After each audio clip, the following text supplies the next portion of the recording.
ప్రేమగల తండ్రి, దయగల దేవా, మీ పవిత్ర పాదములకు హృదయపూర్వకంగా వందనాలు. నాకు ఇచ్చిన మహా గొప్ప రక్షణకై స్తోత్రం చెల్లిస్తూ, మీ ఉన్నతమైన మార్గాల కోసం వందనాలు చెల్లిస్తూ, నడిపిస్తున్న విధానమంతటి కోసం స్తోత్రం చెల్లిస్తూ, ప్రభు అయిన యేసుక్రీస్తు నామములో స్తుతించి ప్రార్థించి వేడుచున్నాము తండ్రి. ఆమెన్. మార్చి 7 ఎడారిలో సెలయేర్లు అనుదిన ధ్యానమాలిక. ఎటుపోయినను మాకు శ్రమయే కలిగెను.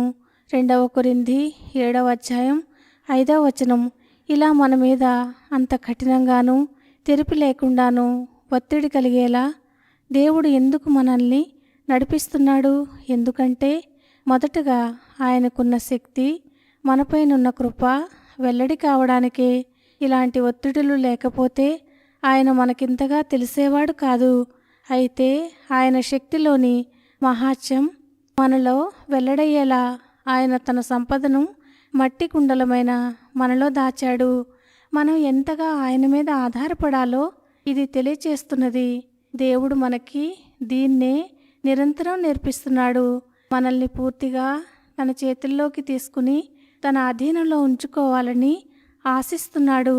యేసు ప్రభువు నిలిచిన చోటు ఇదే. ఇక్కడే మనల్ని కూడా నిలబడమని ప్రబోధిస్తున్నాడు. మన సొంత శక్తితో కాదు, ఎప్పుడూ ఆయన చేతిని పట్టుకుని ఆయన శక్తితోనే నిలబడాలి. ఒక్క అడుగైనా ఒంటరిగా వేయడానికి సాహసించకూడదు. ఇది మనకు నమ్మికను బోధిస్తుంది. శ్రమల ద్వారా తప్ప విశ్వాసాన్ని అలవర్చుకునేందుకు వేరే మార్గం లేదు.